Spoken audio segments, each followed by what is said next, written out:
Olá, gente. Estamos em mais uma quarta-feira reunidos para prosseguirmos não, para iniciarmos um novo projeto, dessa vez de autoria da psicografia do Divaldo Franco, por Joana de Ângeles.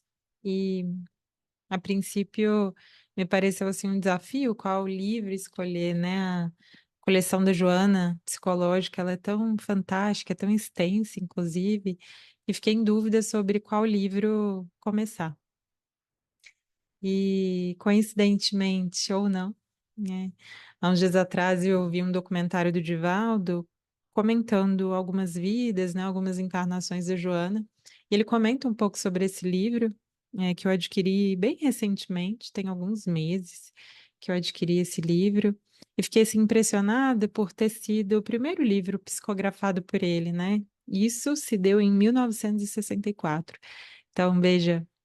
60 anos esse ano de uma obra incrível, de um trabalho magnífico, de dois seres que juntos cooperam e transformam tantas outras vidas, né? Então, achei muito simbólico essa data também de 60 anos, e nada melhor que começar pelo começo, não é? Vamos dar início?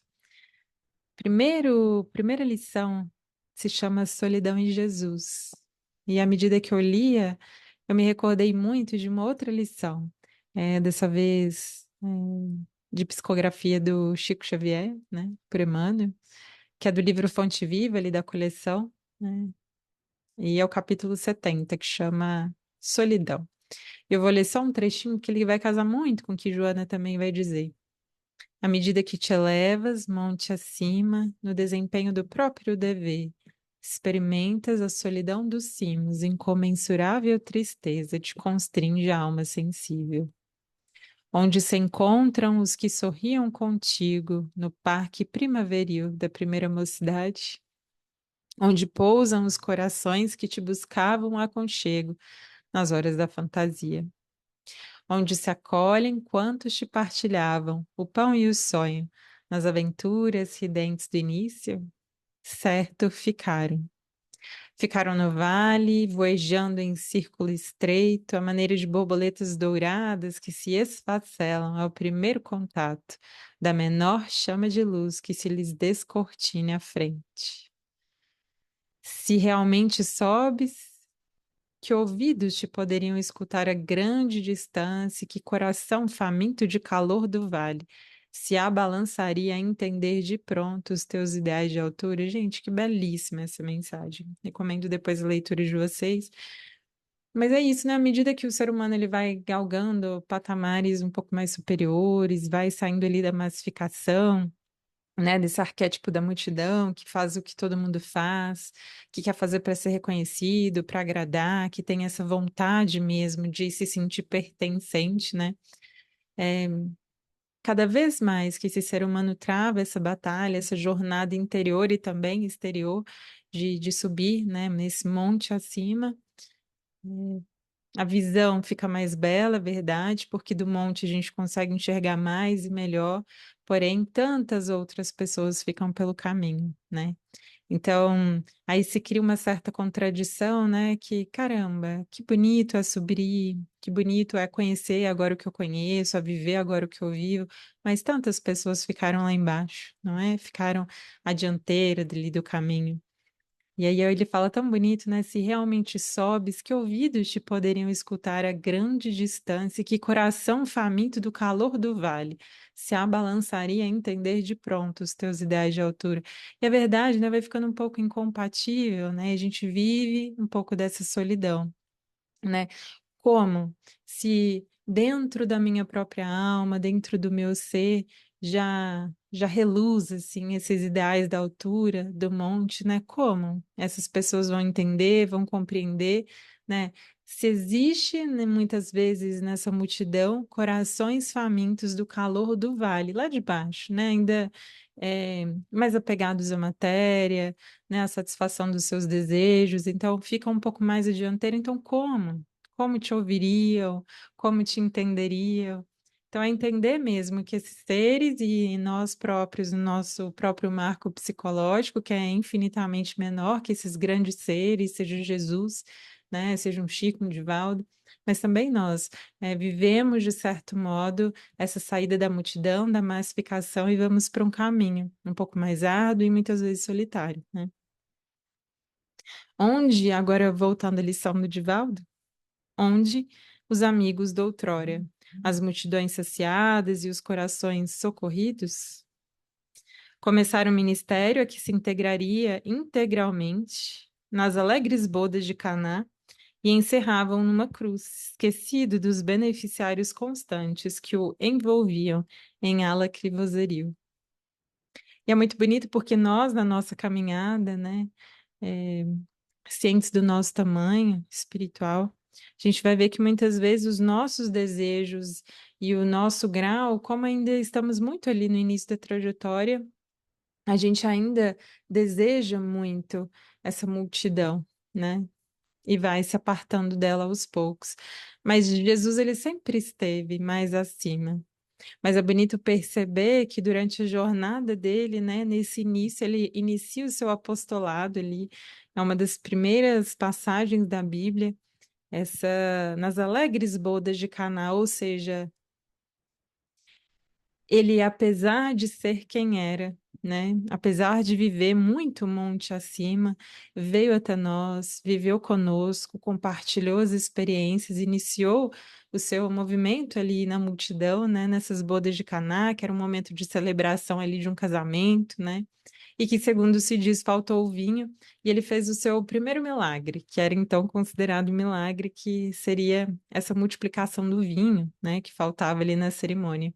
E aí, Joana compara de uma forma tão bela, né, essa saída da multidão desse primeiro apostolado também com a crucificação, que não deixa de ser simbolicamente também a nossa trajetória evolutiva de saída, né, desse compartilhar muitas vezes com a multidão, e é bonito por isso, porque Jesus está sempre compartilhando, vivendo, convivendo, e é extremamente importante que a gente também faça isso, mas que entenda também o momento, como, quando, né? E que vá mesmo percebendo que a nossa estrada é única e é solitária, sim, né? Não nessa solidão que dói, mas nessa solidão de uma comunhão realmente profunda com Deus, né? Começaram o ministério a que se integraria integralmente nas bodas de Caná e encerravam numa cruz, esquecido dos beneficiários constantes que o envolviam em alacrivoserio. Sempre estivera o mestre cercado pelas criaturas.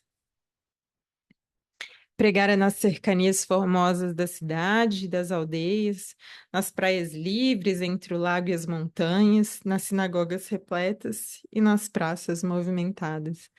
Então é isso, né? Ele estava mesmo no meio de todos. Não tinha esses preconceitos, aonde estava, com quem estivesse, era momento, né, de uma palavra interessante, de uma conversa proveitosa. Então, eu estava ali, no meio de todos, atender a todos que lhe buscaram o socorro. Todo o seu apostolado de amor foi de enobrecimento. A mulher desprezada e em aviltamento ofereceu as mais belas expressões da sua mensagem. Consolou e esclareceu a samaritana atormentada, e aqui Joana ela vai listando um pouco mesmo disso que é comentado em vários evangelhos, né? Dessas curas, dessas libertações, dessas transformações de caminho, desses personagens muitas vezes desconhecidos, né? Mas que foram profundamente transformados por Deus, né? Por Jesus. Retirou dos coxinhos de veludo e seda obsidiada de Magdala, aquele fazendo referência mesmo à conversão, à transformação de Maria de Magdala, né, da nossa Maria Madalena, né, que foi esse espírito mesmo que em uma única vida conseguiu galgar patamares, né, que a maioria, inclusive dos discípulos, não conseguiu em uma mesma vida. Então vê, né? Que belo é ver a transformação de um ser humano, de um coração realmente disposto. Convidou Marta às questões do espírito, atendeu a mulher cananeia, prodigalizando o equilíbrio à filha endemoniada. Haná, a sogra de Pedro, recebeu-lhe o passe curador. Que bonito, né, essa passagem? A pobre hemorroíça Ciro Fenícia restituiu a saúde. Joana, a mulher de Cusa, recebeu-lhe o convite para a vida imperecível. Eu fiquei, de algum modo comovida com essa parte, porque nesse mesmo documentário, né, o próprio Divaldo chega a comentar que uma das vidas, né, anteriores de Joana de Ângeles teria sido como Joana de Cusa. Então, ela teria mesmo tido esse contato direto com Jesus. E ver o marco que é na vida de uma alma, né, transformada, essa comunhão com Deus, né? Então, iniciou ali, que é o que ela fala, iniciou ali, todo um caminho para a vida imperecível. E nesse mesmo documentário ele comenta que Joana era casada, né, e vivia ali uma relação de algum modo muito infeliz ali com o marido, que tinha determinados problemas, né, e Jesus a encoraja, né, a permanecer na relação, a dar ali seu testemunho, a ver, né, que a alma feminina que vai realmente fazendo e se transformando ao longo da jornada e hoje sendo quem é, né? Uma Joana de Ângeles que tanto nos traz em ensinamentos, que tanto contribui para a nossa própria transformação. E aí vê, começou ali, começou pequeno, né? Ali dentro de casa, na própria renúncia, e depois, é, tamanho amor, tamanho aprendizado, tamanhos ensinamentos que foi realmente introjetando na própria alma, que foi tornando-a grandiosa, né, e sendo quem é. E me vem muito isso, sabe, que tudo que se começa pequeno, né, que a gente não tenha esses ares de que faremos grandes coisas, grandiosas, não. As coisas começam pequenas, né? E o próprio Divaldo comenta, né, o que se diz, esse é o primeiro livro psicografado, mas na verdade muitas outras, centenas de mensagens antes foram escritas, né, e a própria Joana disse a eles que as destruísse, né. Ele falou, mas tem tanta coisa boa, e ela falou, mas é só o começo, é só um treino. E a gente fica com esses ares de perfeição e muitas vezes de querer fazer o nosso melhor de uma primeira vez, né? E a ver que se a gente for aprendendo, se a gente for se aprimorando, cada dia é um pouquinho melhor, né? E essa compreensão é tão bonita de que a gente não dá saltos evolutivos, mas todos os dias, com a nossa boa vontade, com a nossa persistência, com a nossa constância, a gente pode ir transformando, né, os nossos talentos, né, os nossos potenciais interiores, o desenvolvimento das nossas virtudes em algo que, mesmo levando muito tempo, será algo muito bonito e grandioso. E nos lembraremos, como Joana aqui, desse marco inicial, né? Joana, mulher de Cusa, recebeu-lhe o convite para a vida imperecível. E que convite, e que transformação desse ser humano para chegar a ser onde é, né? Dessa alma, na verdade, né? A filha de Jairo prodigalizou a bênção do despertamento das malhas da catalepsia, né? Então tem aquela passagem da catalepsia, né? Que Jesus a restitui ali a vida. Além delas, distendeu amor a todos os corações. Leprosos e sadios partilharam do seu convívio. Homens ilustres e mendigos foram comensais da sua afeição. Recuperou a serenidade no homem de Gadara, infelicitado por espíritos obsessores, e curou o servo do centurião. Elucidou o afortunado príncipe do Sinédrio em colóquio fraterno e propiciou luz aos olhos fechados de mísero cego das estradas de Jericó. Então, que lindo, né? Desde o despertamento ali, de um Paulo, né? Muitas outras curas também, do cego de Jericó, né? Aos sãos e aos leprosos, né? Aos doentes. Esteve, entre todos, não é? Conviveu com todos. Honrou a rica propriedade de Zaqueu e fez refeições nos barcos humildes dos pobres pescadores. Revelou a boa nova aos sábios de Jerusalém que a escutaram deslumbrados. E à última hora ensinou os malsinados ladrões, companheiros de crucificação, a porta estreita para a liberdade espiritual. Então, tanto ensinou aqueles doutores da lei que se julgavam muitas vezes superiores, inclusive na própria interpretação das escrituras, né? Como também, né? Em testemunho vivo, ensinou aqueles ladrões que junto dele dividiam aquele momento de crucificação, ou seja, esteve em todos os lugares, com todas as pessoas, sem preconceito algum, né? Muitas vezes eu questionava, por que você está ali com Zaqueu, que era um homem rico materialmente, né? É, porque ser humano, né? Então convivia tanto com pescadores como com pessoas do Sinédrio, né? Estava ali em todos os lugares, onde era o seu lugar, não é? Movimentou os membros paralisados de Natanael, descido pelo telhado, e revelou aos discípulos do Batista os sinais que o identificavam como esperado. Milhares de almas receberam a paz e a saúde de suas mãos. Os demônios submetiam-se à sua voz, o mar respeitou-lhe a ordem, o vento atendeu-lhe o imperativo, as doenças desapareciam ao seu contato, os anjos obedeciam-lhe à vontade. E é tão comovente essa parte, esse relato, porque a gente vai percebendo que um coração realmente transformado e disposto a cumprir com obediência e com resignação as tarefas, a missão que lhe foi confiada, né? É como se identificado tanto com isso, com a vontade do Pai, né? As suas ações e os seus desejos eram realmente é, os de Deus, né, a seu respeito. Então, é como se a natureza patrocinasse. É tão bonito perceber isso, né? O magnetismo pessoal que tinha Jesus, né? E com esse magnetismo, com esse amor profundo, né? Não só curava as pessoas, não só as transformava, né? Muitos ali do Sinédrio, né, se calavam, né? Mesmo ali os mais vaidosos, orgulhosos, ao contato com um simples olhar, com uma palavra amiga, silenciavam, né? Como a dizer desse magnetismo de um ser humano realmente transformado no amor, gente. Bonito, né? E a natureza que a patrocinava, que o patrocinava, né? E patrocinava por quê? Porque ele atendia às leis divinas, às leis naturais, que são essas leis eternas, né? Essas leis da natureza. Então ela o ajudava, né? O patrocinava de algum modo. Então o vento respeitava o mar, não é? Os demônios também. Então, a um simples olhar, uma simples frase de, olha, se retire, se retirava. Tamanha era a coerência dessa alma entre aquilo que falava, aquilo que pregava, aquilo que vivia, né?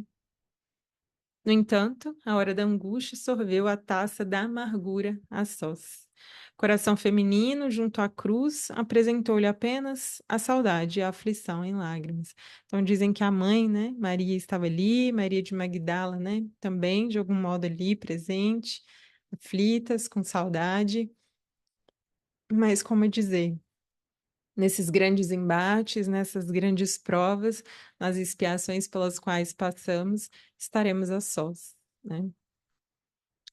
Mas provou a agonia, o escárnio e a humilhação em suprema soledade. Então, havia transformado tanto, modificado a vida de tantos, curado, né? Tantos, mas no momento derradeiro, só. E me veio como indicação, um pouco antes de eu iniciar aqui a nossa conversa, uma outra mensagem do livro, dessa vez, Pão Nosso, se não me engano, Pão Nosso, que chama O Problema de Agradar, né? E o capítulo que é também, né, o Pão Nosso é também de psicografia ali do Chico, por intermédio do Emmanuel, né? E ele fala uma coisa tão bonita que é isso, né? Muitas vezes, nessa ânsia de querer agradar, de querer ser reconhecido, de partilhar da multidão, mesmo a um alto custo, né? Mesmo contrariando a nossa essência, a nossa alma imortal, nessa ânsia, nesse desejo de ser reconhecido, valorizado, pertencente a algum grupo ou à multidão mesmo, a gente vai se corrompendo, vai se desviando do nosso caminho, né? Então, essa mensagem fala muito sobre isso. E fala de uma parte tão bonita que é um trechinho muito bonito. Fala o seguinte: É indispensável trabalhar para os homens como quem sabe que a obra integral pertence a Jesus Cristo. Que a gente trabalhe em prol do bem comum dos outros, mas que entenda retação, né? Ou seja, que o meu fazer seja desprovido dessa necessidade de frutos, porque eles hão de vir a seu tempo, a seu modo, da forma como deve ser, mas que a gente se abstenha de querer colhê-los, né, com ansiedade. É indispensável trabalhar para os homens como quem sabe que a obra integral pertence a Jesus Cristo. O mundo compreenderá o esforço do servidor sincero, mas em outra oportunidade, quando lhe permita a ascensão evolutiva. Então, muitas vezes, é, nessa ânsia de agradar, de ser reconhecido, né? Afinal de contas, o prefácio, né? O título do livro é O Problema de Agradar, do livro, não da lição. Então, muitas vezes a gente se perde, né? Como é entender. E mesmo aquela outra mensagem que a gente leu, Solidão, fala um pouco sobre isso, né? Olha, para que querer, né, se voltar ali para a multidão, para a massificação das coisas, quando os teus ideais já são superiores? Como querer que as pessoas te entendam? Não é possível. Entenderão em outra oportunidade. Então, também entendam, essas pessoas não fazem por mal.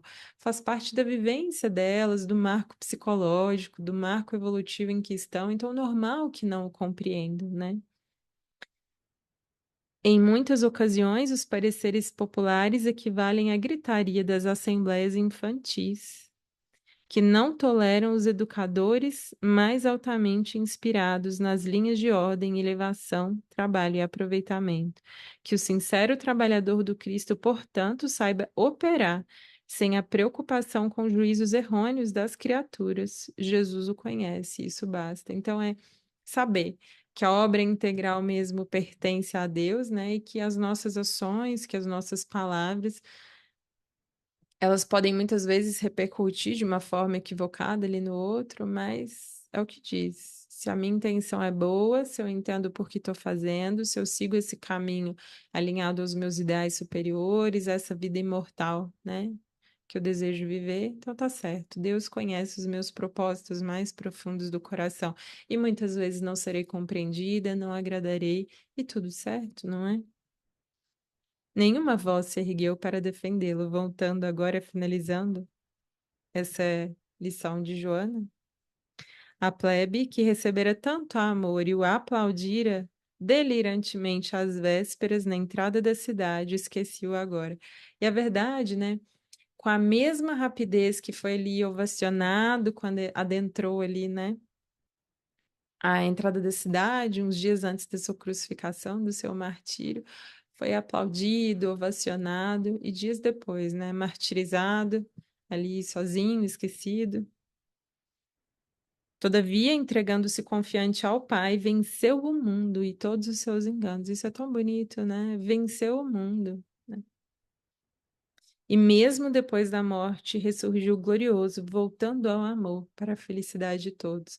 E é tão bonito também perceber isso. Várias religiões vão comentar sobre isso. Muito vai ser dito, né, sobre todas essas coisas em várias religiões, em várias outras tradições, desse ser humano que vai à frente, cresce, dá o exemplo e que constantemente retorna esses corações mais caros ao seu, né? E por que não a humanidade inteira para contribuir ainda mais, sabendo que faz parte do processo, né? Quanto mais a gente cresce e que a gente não tenha receio desse crescimento, muitas vezes desses momentos mais solitários, porque tantas outras pessoas se afastam, como diz a lição, né, de solidão, mas tantas outras chegam, e essas muito mais compatíveis, muito mais afins com o nosso coração, com a nossa energia. Então, que a gente não tenha esse receio, né, esse medo de ser quem se é, por desagradar as pessoas, por medo de que elas não permaneçam conosco. Não, que esse medo não exista ao nosso coração, né? Lembre-te dele. Só no mundo e o Pai com ele. Só no mundo, né? Muitas vezes ele é solitário, mas o Pai com ele. A espiritualidade amiga, Jesus, Deus, sempre ali com ele, né? A hora de as tuas provações, os companheiros e beneficiários do teu carinho podem não ficar contigo, que é o que diz muito ali a lição de Emmanuel, né? Do problema de agradar. Muitas vezes você não vai ser compreendido. Seguirão adiante. A vida os espera mais além. Isso é tão bonito. Porque nessa dança da vida, dessas reencarnações, né, alguns mais adiante, outros ficando mais à dianteira, outros seguindo em frente, outros ficando um pouco mais para trás, mas pela lei da vida, por essa lei de evolução, haverão de chegar. Talvez num passo um pouco mais lento, mas haverão de chegar também, né? Então, talvez não te entendam agora, mas entenderão depois, a seu tempo, né? Tem paciência. Não os ame menos por isso. Eles necessitam da tua compreensão e do teu carinho. Olha que belo, não é? E nesses primeiros passos que estamos tendo ainda, né, no desenvolvimento desse amor incondicional, desse amor que não deseja retribuição, reconhecimento, né? E que é o patamar evolutivo em que ainda nos encontramos, porque haveremos mais tarde de estar além. A gente vai percebendo isso, né? Não os ame menos por isso. Ou seja, é mesmo que não sigam contigo, que permaneçam no seu coração, nas suas orações, né? Não os ame menos por isso. Eles necessitam da tua compreensão e do teu carinho. Cresce para ajudar no crescimento deles. Eu achei tão lindo, porque Platão, o filósofo, dizia uma das suas frases célebres que aquilo que a gente mais pode fazer por quem a gente ama é crescer como ser humano. E eu achei tão fantástico essa coincidência, né? Crescer para ajudar no crescimento deles, porque é isso.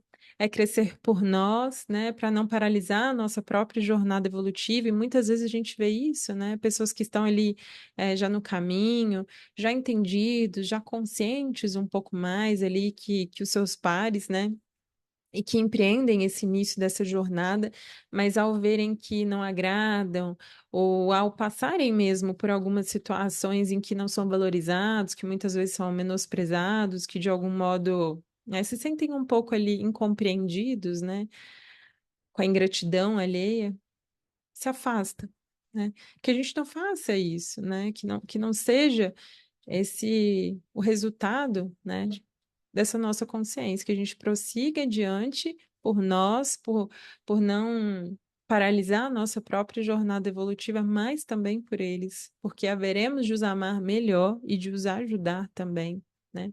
Então a gente vê muito na literatura espírita, né, em tantos outros lugares, histórias de seres em outras religiões, inclusive, né, em outras tradições ali, muitas vezes orientais, falando desses seres que retornam por conta de seres que muito amaram, né? E por que não? Alargando esse amor cada vez mais, a gente vai voltar para ajudar a humanidade tantas vezes quanto forem necessárias. E mesmo que a morte venha às tuas carnes, renascerá depois das cinzas da sepultura, em esplêndida madrugada, para continuares o teu labor junto àqueles que te abandonaram. E é verdade, né? Na tua solidão, entretanto, Jesus estará sempre contigo, entendendo que um dos nossos papéis é o desenvolvimento desse amor e que se realmente a gente ama, né? A gente vai sutilizando esse sentimento, dando ares de incondicionalidade, porque ainda não a vivenciamos por completo. Vivemos momentos, né? Muitas vezes, parcelas desse amor mais incondicional, mas não deixa de ser um aprendizado bonito da vida, né? Para que depois, mesmo quem eventualmente nos abandonou nessa vida, não pôde ficar conosco, seja nessa ou em outras tantas, se a gente realmente ama a gente volta para estar novamente com eles e para que muitas vezes, já em outra oportunidade, eles possam nos compreender melhor, porque com o coração mais aberto, né? Melhor e mais entendidos, um pouco mais da vida imortal e superior, mas que a gente não paralise o nosso caminho. Então, que bonito, né? Muitas vezes a gente estará só, né? Em a tua solidão, entretanto, Jesus estará sempre contigo. Então, que bela lição. Muito obrigada pela escuta, que todos tenham uma boa noite, né? Um bom descanso, uma boa semana. Muito obrigada, gente.